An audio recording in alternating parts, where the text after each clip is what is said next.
This was the most bizarre bank robbery anyone had ever seen. The robbers managed to break into the vault, but the cash inside was untouched. What was even more absurd was that the guns they used for the kidnapping were nothing more than toy guns costing just 5.5 yuan at the mall. Even the hostages who were shot on the security footage were completely fake, their bodies made with props and false likenesses. But the most incredible part? The robbers vanished without a trace. It all began that day when a man dressed as a janitor staggered into the bank lobby. He stopped in front of a temporary reception desk and set down two modified infrared spotlights, adjusting their angles to target the cameras. Soon, one of the security cameras started malfunctioning due to the optical interference. As the man kept adjusting the lights, the cameras in the surveillance room one by one started to go dark. Meanwhile, several others dressed similarly pushed a cart into the bank. The first thing they did was lock the front doors with U-shaped locks. The slow-reacting security guard finally noticed something was wrong, but before he could react, a handgun was pointed at his waist. It was clear they were planning to rob the bank. They herded all the hostages into the lobby, forcing them to lie on the ground.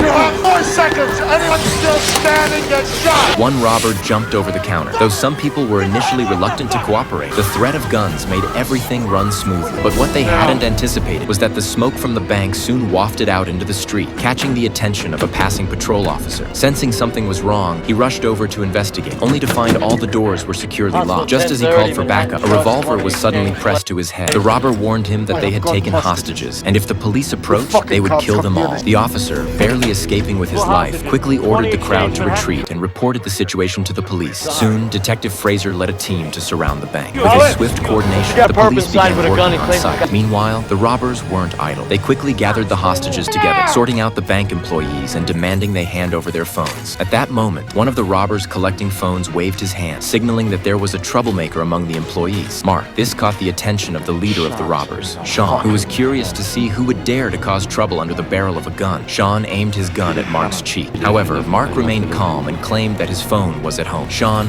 unwilling to believe him, began searching through the phones he had collected. If he could find Mark's number, he would easily verify the truth. Soon, Sean made a discovery in one of the contact lists. After dialing the number, Mark, who had been acting convincingly just moments earlier, suddenly lost his composure. Everyone thought there would be a massacre, but Sean didn't shoot Mark. Instead, he handed the phone back to him and turned, walking into the office. While everyone was confused, Sean was inside the office, doing something strange. Moments later, the door swung open, and Sean dragged Mark into the room. As the door closed behind them, Sean began beating Mark savagely. Afterward, Sean made everyone split into 2 groups, men and women. He then ordered them to perform a striptease. The hostages, bewildered, had no choice but to comply, facing the overwhelming force of the robbers. Next, the robbers forced everyone to change into outfits similar to theirs and wear masks.